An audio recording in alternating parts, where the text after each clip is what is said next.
Bonjour à tous et à toutes, enchanté, c'est Ninon Mang de Canal Vienne. Nous avons la chance de recevoir Jean-Louis Timbalanga, nous parler un peu de son pays et bien évidemment de la RDC, donc la République démocratique du Congo. On le retrouve souvent auprès des jeunes Européens pour justement en parler et dans de nombreuses conférences. Bonjour Jean-Louis, j'espère que vous allez bien. Bonjour Ninon, je vais très bien, merci. Nous, jeunes Français et même Européens, nous aimerions bien en connaître un peu plus sur ton histoire dont tu parles tant. La République démocratique du Congo est un pays qui se trouve au centre de l'Afrique. Donc c'est un des plus grands pays de l'espace africain. 2 345 000 km², donc il fait 4 fois la France. Le Congo est né en 1885. Il y a eu une conférence à Berlin. Et c'est à partir de Berlin que le Congo est né. Et le Congo était la propriété privée du roi Léopold II, le roi belge. Le Congo est le premier pays qui a subi ce qu'on appelle un génocide que personne ne parle. Un génocide de 10 millions de personnes, 10 millions de Congolais morts. Le roi Léopold II voulait se faire beaucoup d'argent. Il avait un quota qu'il devait atteindre. Et le quota était de pouvoir retrouver un certain nombre de... Nous avions le caoutchouc chez nous, le caoutchouc, et c'était très prisé au niveau des États-Unis. C'était de l'or à cette époque-là. Et ce qui faisait que la personne qui n'arrivait pas à atteindre son quota, soit on le coupait les mains, soit on le tuait. Nous avons eu 10 millions de morts. La plupart des Occidentaux, comme vous, ne connaissez pas. C'est des choses qui devaient normalement entrer dans l'histoire. C'était les Belges qui nous ont colonisés parce que le roi Léopold II a vendu, on ne dit pas cédé, a vendu carrément le Congo aux Belges. Et les Belges ont commencé à nous coloniser. Et nous avons eu notre indépendance en 1960. Et je peux vous dire, Ninon, depuis que nous sommes indépendants, le Congo n'a jamais eu la paix. Le Congo a toujours été bouleversé, et notamment par les Belges et les Occidentaux. Le Congo vient de subir encore un deuxième génocide de 15 millions de morts. Donc du coup, il y a eu 10 millions de morts qui se rajoutent à 15 millions de morts. 15 millions de morts par la volonté par la volonté d'un seul monsieur qu'on appelle Paul Kagame, qui est le président actuel du Rwanda. Donc c'est aussi un génocide qu'on ne parle pas. Dans ces génocides, qu'est-ce qu'on a vécu? Des viols avec agressivité. Nous avons eu un docteur qui est passé ici, le docteur Mukwege, qui en a parlé. Nous avons eu carrément des gens déplacés et des pillages. Donc voilà, le Congo n'est toujours pas en paix depuis qu'il a eu son indépendance. Que s'est-il passé dès 1960? Pendant 4 ans, il y a eu une loi fondamentale belge qui a été posée. Exactement. Donc ça, c'est la première République. Tiens, c'est bien cette question parce que elle cadre exactement avec la situation que nous passons actuellement, du changement de la Constitution. Parce que, bon, il y a ceux qui disent qu'il faut réviser, mais moi, par contre, je parle d'un changement de la Constitution. C'est-à-dire que la première République est arrivée, c'est un peu comme en France, vous savez, vous avez eu, on est à la 5e République, vous avez la première République, 2e République, 3e République. 3e République, je pense qu'il avait au moins 7 présidents, 4e République aussi à peu près, mais même la 5e République qui a commencé avec Charles de Gaulle, c'est 7 présidents déjà. Donc voilà, donc ce que je voulais dire par là, c'est que la première République en République démocratique du Congo a commencé avec Joseph Kasavubu. Donc c'est au prix des sang qu'on a pu arracher cette indépendance que les Belges ne voulaient pas. Alors le pays était régi par ce qu'on appelle la loi fondamentale belge. Et lorsque le pays a accédé à l'indépendance, on n'a pas permis aux Congolais de pouvoir faire leur constitution. Ce qui fait que pendant 4 ans, ils ne devaient même pas faire la constitution. On se pose la question si l'indépendance était vraiment réelle. La 4e année, les Congolais se sont réunis au Congo, entre Congolais, pour pouvoir faire une constitution. Ils se disent qu'ils sont partis dans la province qu'on appelle Loulouabourg, qui actuellement on appelle Kananga. Ils se sont mis ensemble pour pouvoir concevoir une constitution à la manière congolaise, avec tout ce qu'on peut dire, c'est-à-dire la culture, l'anthropologie, les habitudes congolaises, hein, un peu comme vous en France, vous en avez fait aussi. Et est-ce que cela a mené par exemple à un coup d'État? Oui, ça nous a amené au coup d'État. C'est-à-dire que ces gens qui se sont réunis pour faire ce qu'on appelle une constitution congolaise, on les a empêchés. Mais qui les a empêchés? Ça, c'est la question qu'il faut poser. Qui a permis qu'il y ait un coup d'État avec Mobutu qui est venu au pouvoir? C'est encore les Belges. Et qui dit les Belges dit toujours les Américains derrière. Alors, c'est fait que la Deuxième République a commencé. Donc une république qui commence avec une autre constitution, donc une constitution qui n'est pas celle que les Congolais avaient prévue, mais celle que la Deuxième République a voulu imposer. Et c'était de la dictature. Nous avons vécu cette dictature pendant 32 ans avec Mobutu. Et ce qui fait qu'après cette dictature est venue maintenant une alliance. Une alliance des Rwandais, des Burundais et des Ougandais. Mais qui était derrière cette alliance? C'est encore les Occidentaux. Vous voyez? Et ils sont arrivés jusqu'à notre pays. Ce qu'on a vraiment vu qui se sont mis en exergue, c'est les Rwandais. Oui.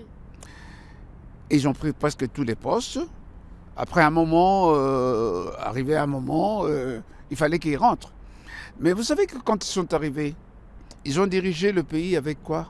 Avec les statuts qui a formé cette alliance. Quels sont ces statuts? C'était une alliance créée au Rwanda, soi-disant pour la libération des Congolais.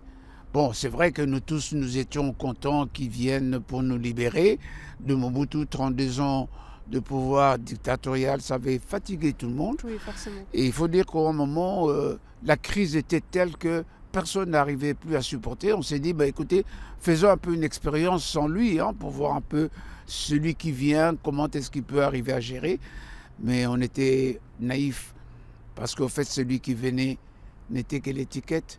Ce sont les Rwandais qui venaient derrière. Et les Rwandais ont toujours eu une idée derrière la tête pour essayer de se faire d'abord passer pour des Congolais. Ça, je vous en parlerai si vous voulez. Et bien voilà, nous nous sommes retrouvés carrément avec les Rwandais qui étaient en train de diriger. Ce sont les mêmes aussi qui, dans les manigances, sont arrivés à tuer le président Laurent Désiré Kabila au pouvoir.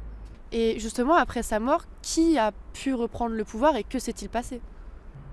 J'aime bien la question. Vous savez, c'est comme si c'était un pays où on devait donner des présidents comme on veut, alors qu'il y avait des statuts. Il y avait une disposition qui faisait que, après la mort du président, notamment quelqu'un du Sénat, c'est encore une autre question, on parlera plus tard, qui devait le remplacer, mais non, à la dernière minute, on nous présente quelqu'un, on dit que c'est le fils de Laurent Désiré Kabila, comme si on était dans un royaume d'abord. Donc son pays ne connaît finalement pas son président? Vous savez, les Congolais vivent une histoire rocambolesque. On nous présente une personne, on nous fait croire que c'est le fils de Laurent Désiré Kabila. D'abord, nous ne sommes pas dans un royaume pour qu'un fils puisse remplacer son père sur le trône. On nous présente un homme qui arrive, qui ne s'est jamais présenté à nous, qui ne nous a jamais dit qui est-il, qui ne nous a jamais dit qui est son père, qui ne s'est jamais même présenté au peuple congolais pour dire qui est sa mère. On nous dit non, c'est son fils, et directement, comme il était dans l'armée, un général de l'armée. Donc on s'est dit non, c'est avec lui, il y aura la calmie. Non mais voilà, nous avons vécu pendant 5 ans comme ça avec cet homme-là, qui a essayé d'installer la terreur, le terrorisme, si vous voulez bien, de manière à ce que nous puissions le respecter par la terreur. Il est resté pendant 5 ans. Qui l'ont mis là? Ça, c'est la bonne question. C'est encore les Belges. Qui dit les Belges? Dit toujours les Américains derrière. Parce que qui on a vu en ce moment-là? Le ministre des Affaires étrangères belge, Louis Michel, qui a fait carrément ce qu'on appelle le lobbying pour qu'on puisse prendre ce garçon et qu'il devienne président de la République. Après, il y a eu ce qu'on appelle des guerres, des sérieuses guerres, de part et d'autre, c'est-à-dire le Rwanda venait. Et de l'autre côté, nous avons vu aussi des Ougandais. Et de l'autre côté, nous avons vu un fils de pays, aussi Jean-Pierre Bemba, qui était aussi un belligérant, de l'autre côté, qui n'était pas tellement d'accord de voir que ce pays partait entre les mains des étrangers. Voilà ce qu'on appelle des belligérants. Des gens qui ont pris l'arme, qui ont commencé à tuer. Dans l'ensemble de tout ça, il y a eu 15 millions de morts. Une chose encore, Nino, je vais dire une chose. Tu te rends compte que dans ce pays-là, il y a eu une guerre qui s'est passée entre deux pays étrangers dans la République démocratique du Congo. C'est un peu comme si la Belgique et le Luxembourg se battent en France. Mais on a vécu ça. 6 000 morts. Et personne n'en parle au monde, parce que ce n'est pas l'Ukraine, parce que c'est la République démocratique du Congo. On les considère comme pas des êtres humains. On permet qu'on puisse s'entretuer entre nous, c'est-à-dire entre Africains, et ça ne dérange personne. Et ça fait mal. Mais finalement, je finis toujours par dire qui sont derrière les Occidentaux. Et je peux arriver à démontrer de quelle manière. Voilà, c'est ce que nous avons vécu avec cet homme qui ne s'est jamais présenté au peuple congolais pour dire qui est-il, qui ne nous a jamais dit qui est son père, qui est sa mère. Alors que cet exercice était si facile pour le président Barack Obama, où tout le monde se disait, mais attends, les Américains ne voulaient pas de lui. Les Américains pensaient même qu'il n'était pas né aux États-Unis. Il s'est présenté, il s'est humilié devant eux en disant, écoutez, j'entends par-ci, par-là, ceci, cela. Il a commencé à dire, mon père venait du Kenya. Il est venu aux États-Unis, il a épousé ma mère. Et je suis né aux États-Unis. Et il a présenté clairement tous les documents. On ne peut pas dire que celui qui s'est présenté comme Joseph Kabila ne s'est jamais présenté. Est-ce que c'est parce qu'il ne sait pas se présenter? Non, c'est parce qu'il avait honte de pouvoir dire une monstruosité. Si vous lisez mon livre « La vérité de la vérité des urnes », là-dedans, je parle de l'homme qui s'est présenté à la télévision pour dire que lui, il a permis que Joseph Désiré Kabila devienne un Katangé, c'est-à-dire une personne de cette province-là. C'est-à-dire que la République démocratique du Congo ne vit qu'une situation difficile, de difficultés provoquées par l'Occident. Quelle est justement cette constitution actuelle et pourquoi dit-on qu'elle ressemble un peu à une troisième république? On dit qu'elle ressemble, non, on ne dit pas qu'elle ressemble, elle est de la troisième république. Elle a été conçue d'abord par les belligérants. Je te parlais qui sont les belligérants. Ce sont les gens qui ont versé le sang des Congolais pour s'accaparer du pouvoir. Ce sont les gens qui viennent du Rwanda, de l'Ouganda. Ce sont des gens qui ont pris les armes pour prendre le pouvoir, c'est-à-dire qu'ils ont voulu carrément terroriser les Congolais de manière à pérenniser la dictature. J'ai fait une émission comme ça, j'ai demandé à mes compatriotes d'aller carrément sur Internet, de saisir Constitution RDC Liège. C'est-à-dire que c'est une constitution qui a été faite à l'étranger et par les étrangers pour la République démocratique du Congo. Alors que les pères de l'indépendance nous ont dit, je ne sais pas si vous avez déjà entendu parler de Patrice Emery Lumumba. Patrice Emery Lumumba est un des pères de l'indépendance qu'on a assassiné toujours par l'Occident et nous avait laissé un testament en disant que l'histoire du Congo ne sera plus écrite ni à l'Occident ni à l'Orient, mais par les Congolais eux-mêmes, une histoire de gloire et de dignité. Alors on trouvait qu'une constitution écrite à l'étranger, par des étrangers, souillait carrément la mémoire de ces gens-là. C'est-à-dire que c'était une volonté de vouloir cracher sur leur mémoire. Et ils ont appelé ça eux-mêmes Troisième République. Alors, c'est une Troisième République qui est faite par les belligérants. C'était une façon de pouvoir se partager les gâteaux de manière à ce qu'ils arrivent à cesser la guerre. Et quand on regarde bien qui sont les gens qui ont permis à valider cela. D'ailleurs, parce que vous ne les connaissez pas, ce sont des gens, je ne veux pas citer le professeur Bob Kabamba et carrément le professeur Bochab. Ce sont des gens qui ont bien dit que c'était une manière de pouvoir taire les armes et partager le Congo comme un gâteau entre les belligérants. Est-ce qu'une constitution des belligérants peut-elle être une constitution acceptable par les Congolais? Non. Voilà pourquoi d'ailleurs, je ne sais pas votre question, mais c'est la question qui est de l'heure aujourd'hui.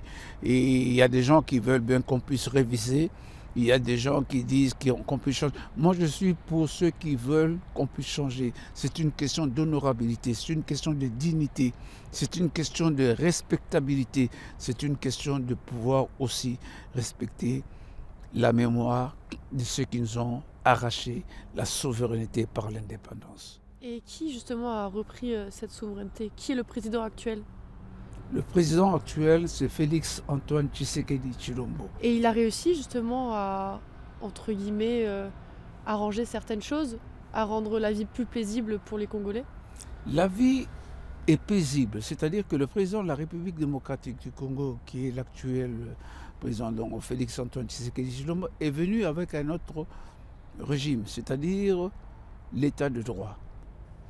Aujourd'hui, on peut dire que le peuple congolais est libre de s'exprimer. D'ailleurs, beaucoup s'expriment même d'une manière désordonnée, mais au moins ils arrivent à s'exprimer. Le peuple congolais commence à découvrir beaucoup de choses qu'il ne connaissait pas, notamment même la Constitution. Je peux dire depuis une cinquantaine d'années, personne ne savait qu'il y avait la Constitution. Aujourd'hui, tous ils sont debout pour qu'on puisse arriver. Bon, le président de la République avait parlé qu'on puisse revoir, mais la majorité des Congolais veulent qu'on puisse changer parce qu'ils se sentent sales, ils se sentent insultés, ils se sentent méprisés, ils se sentent déconsidérés du fait que cette constitution a été faite à l'étranger. Cette constitution a été élaborée par des étrangers et cette constitution concernait la paix entre belligérants. Je ne sais pas si on peut continuer avec une telle constitution. Voilà pourquoi une grande partie des gens veulent bien qu'on puisse arriver à le changer. Changer, ce n'est pas le président de la République qui va demander qu'on puisse changer, mais il y aura ce qu'on appelle un référendum, c'est-à-dire le peuple qui, le souverain primaire, décidera carrément sur le changement. Parce que c'est une honte de continuer avec une constitution. On ne peut même pas le modifier.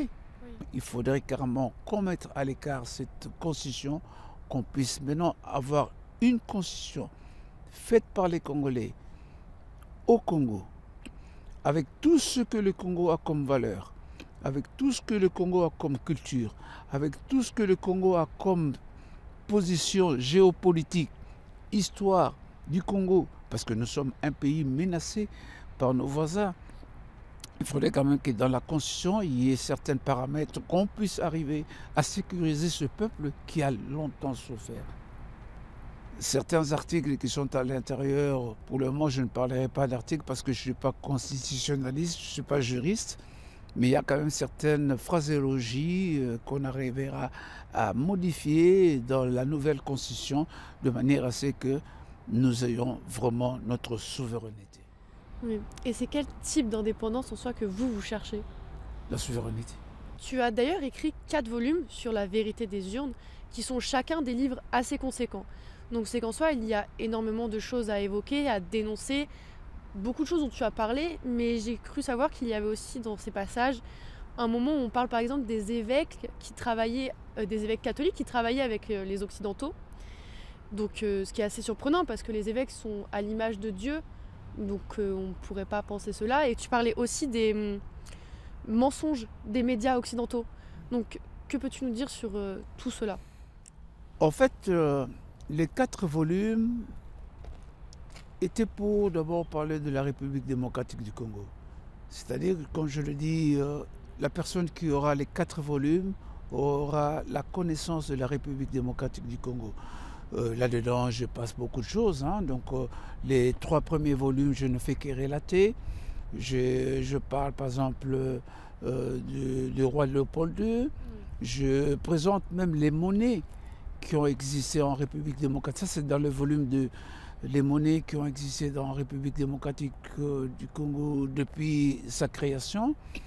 Et je parle de l'infiltration aussi en République démocratique du Congo, notamment l'arrivée des Rwandais et notamment l'octroi de la nationalité zaïroise par le président Mobutu, maréchal Mobutu à l'époque. Là-dedans, je parle de beaucoup de choses. Je parle notamment, il y a eu l'élection Miss Europe en République démocratique du Congo. Tu vois, tu découvres ça. Il y a eu beaucoup de choses qui se sont passées en République. Ça, c'était les 3 premiers volumes. Alors, dans le volume 4, j'ai voulu ressortir l'information qui a été tuée. Parce qu'on dit souvent, trop d'informations tue l'information. Et moi, je fais ressusciter l'information qui a été tuée. Et on a voulu faire passer le président Félix Antoine Tshisekedi comme une personne qui avait manigancé avec, comment on appelle, le sortant là, Joseph Kabila pour accéder au pouvoir, alors que c'était du mensonge. Et des personnes qui ont été envoyées pour essayer de faire ces genres de communications, ce sont les évêques catholiques. Oui.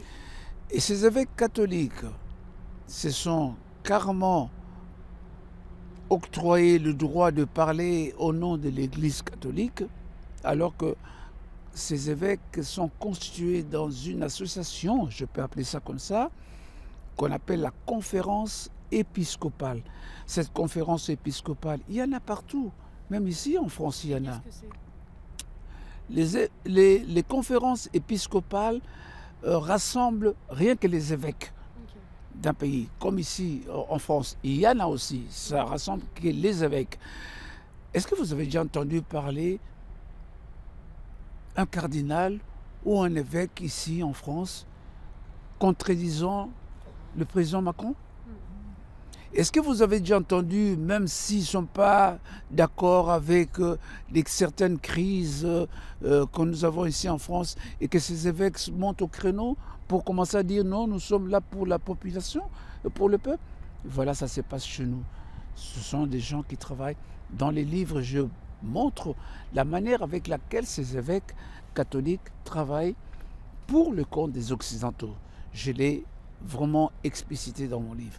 Alors, je parlais aussi des mensonges, comme tu dis, des mensonges des médias internationaux. J'ai mis ces mensonges carrément dans mon livre. Et jusque-là, j'attends ceux qui ne sont pas d'accord, qui portent plainte. Et vous n'avez pas eu peur des répercussions qu'il y aurait pu y avoir? Je ne sais pas si je dois avoir peur de dire la vérité. Vous savez, ma personne ne vaut rien. Mais ce sont les générations futures. Qu'est-ce qu'ils doivent avoir comme image de nous, de notre passage sur cette terre? Nous devons être des modèles, des gens qui leur laisseront ce qu'on appelle des repères, des références sur lesquelles ils peuvent s'appuyer pour arriver à avancer, protéger et carrément développer ce pays qui est la République démocratique du Congo. Voilà pourquoi j'ai parlé de ces mensonges, des mensonges que je pense que vous avez lus et vous verrez exactement. Donc moi j'attends ces gens, s'il y a quelqu'un qui trouve que j'ai menti, qui vienne me dire que j'ai menti. Mais jusque-là, je n'ai personne. Parce qu'ils savent bien qu'ils ont menti. Ils ont réellement menti. Et tout ça, c'était une volonté délibérée. D'abord de pouvoir salir l'image d'un homme qui est l'actuel président de la République, Félix Antoine Tshisekedi Tshilombo. Et deuxièmement, une volonté de pouvoir créer un chaos, diviser les Congolais, de manière à ce que nous puissions créer ce qu'on appelle des émeutes, déstabiliser ce pays. Mais ça ne marche plus, parce que les Congolais sont tellement unis. Je veux dire une chose, ils sont debout comme l'indique leur hymne national, le debout congolais. Oui. Vous voyez, donc un don béni par Dieu, c'est pour cela ils veulent bien protéger ces dons. C'était la question que je voulais vous poser justement. Dans l'hymne national, vous parlez du don béni. Et je voulais savoir en quoi consistait ce don béni. Il est un don béni parce que, vous savez, quand les gens sont partis à Berlin en 1885, qui pouvait savoir que le Congo allait devenir le Congo? personne. Il est un don béni parce que quand on parle d'un don béni, c'est une bénédiction qui vient de Dieu. Ce n'est que Dieu qui peut venir. Oui. Et vous savez que, comme je dis souvent, Dieu ne descend pas avec ses ailes en disant, par exemple, Nino, je t'ai fait française, ou Nino, voici les bordures de la France. Non, Dieu agit toujours par des hommes et des femmes. C'est comme ça que tu es fier de dire, je suis française, voici la France, et tu présentes la France comme elle est. Les mêmes personnes que Dieu a choisies sont parties en Berlin en 1885. Ils ont tracé sans savoir comment ils étaient en train de tracer et ils nous ont mis ensemble. C'est-à-dire aujourd'hui nous sommes une nation, c'est-à-dire les peuples qui partagent la même culture, qui partagent les mêmes mœurs, les peuples bantous. Et voilà, c'est un don. Très bien. C'est pas nous ne sommes pas battus pour l'avoir. C'est ce que automatiquement ils ont dessiné et nous nous sommes retrouvés. Voilà pourquoi on dit don béni. Et là-dedans, dans l'hymne national, on parle aussi l'emblème d'or de notre souveraineté. Et alors, elle est où cette souveraineté à partir du moment où le Congo, qui est une pépinière des érudits, des personnalités importantes, intelligentes en tout, qu'on leur arrache ce droit-là pour aller concevoir une constitution à l'extérieur du pays, c'est une insulte, c'est une déconsidération, Ninon. Tu te rends compte? Je te donne un exemple. Allez, vous voulez aller au 5e République avec Charles de Gaulle? Non, les Allemands vous donnent quand même une constitution faite par machin Pétain. On dit non, mais c'est bon de réviser un tout petit peu ce que les Allemands nous ont donné, c'est bon. Non, vous n'allez pas réviser, vous allez changer. C'est comme ça, ce changement a fait que le général de Gaulle a commencé avec la 5e République. Et nous allons changer pour commencer ce qu'on appelle une nouvelle génération des personnes qui vivront dans un état de droit avec une 4e République. Et comment vous voulez que ce changement opère au Congo, justement? Ça va s'opérer par un référendum. Ça va s'opérer par un référendum. Oui. C'est-à-dire que, comme je l'ai dit tout à l'heure, hein, dans le référendum, on va demander au peuple s'ils veulent d'abord qu'il y ait un changement. Parce que je ne vois aucun Congolais qui accepterait cette constitution élaborée par des gens envoyés par Paul Kagame, que nous considérons, nous, comme génocidaires de nos Congolais. Vous vous rendez compte? C'est une honte, c'est une opprobre. Donc vous ne pouvez pas accepter cela. Vous devez vous asseoir en tant que Français, concevoir avec l'histoire française. C'est comme ça, la Marseillaise, elle dit tout. La Marseillaise ne vient pas de l'Allemagne, elle est française, avec l'histoire de France. C'est comme ça que nous allons faire une constitution de la 4e République. Parce qu'on nous a arraché ce droit, comme je vous ai dit tout à l'heure, à Loulouabourg, où les gens étaient assis pour pouvoir le faire. Parce que pendant 4 ans, on nous a empêchés de pouvoir faire cette constitution. Et maintenant, les gens veulent se remettre ensemble pour le faire. Cette fois-là, ça sera une histoire des Congolais pour développer la République démocratique du Congo. Et ça se fera. Je vous ai entendu parler dans La Voix de l'Amérique d'une étude que vous avez faite sur environ 450 écoles. En quoi ça consistait et quelles étaient votre ambition pour ces écoles? J'ai été contacté par le programme des Nations Unies du développement, qui est une agence des Nations Unies, pour essayer de présenter ce qu'on appelle, c'était la période de la lutte contre la pauvreté. Bon, moi je l'ai un peu traduit différemment, je l'ai présenté différemment. J'ai voulu savoir d'abord quel genre de pauvreté mon peuple souffrait.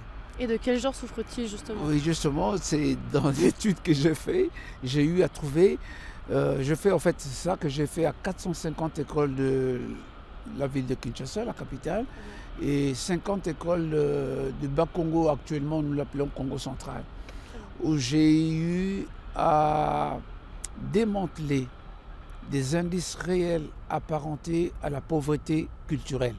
Ici, je ne fais pas allusion à la culture qui a trait à l'identité culturelle de tout un peuple, mais je fais allusion à la culture du développement, de l'industrialisation, de l'association, celle qui permet de pouvoir développer notre pays, celle qui permet de changer la mentalité, où je donnais des exemples, même, voilà, quand on regarde un arbre, on regarde toujours différemment d'un occidental, alors que l'occidental voit comment est-ce qu'il peut arriver à capitaliser, et nous voyons comment est-ce que nous pouvons le brûler, du coup, pour pouvoir nous nourrir.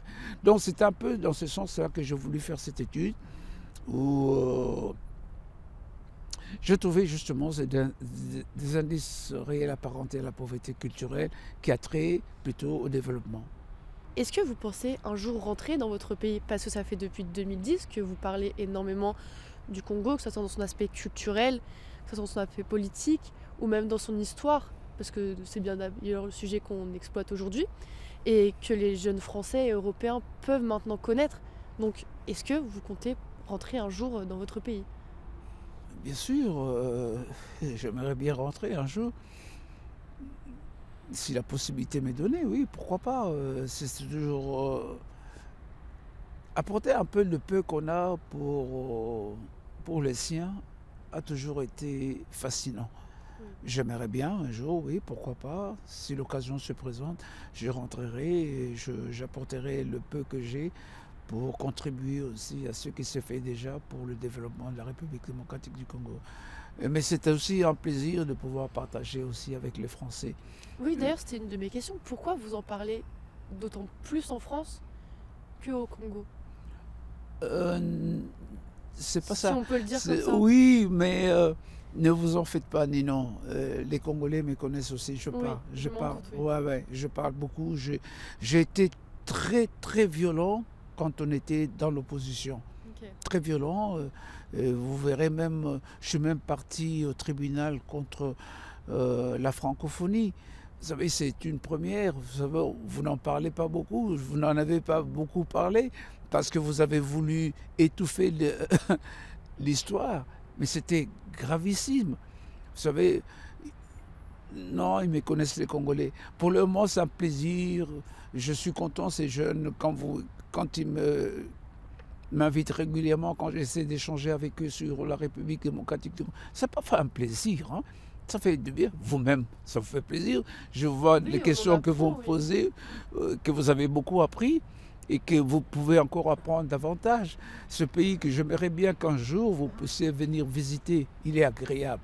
C'est vrai qu'il y a un grand travail que nous sommes en train de faire parce que ce pays était devenu un pays non-État. Oui. Entrer et sortir qui voulait, comme il voulait. C'est la raison pour laquelle il y a eu les Rwandais qui se sont considérés comme des Congolais plus que les Congolais.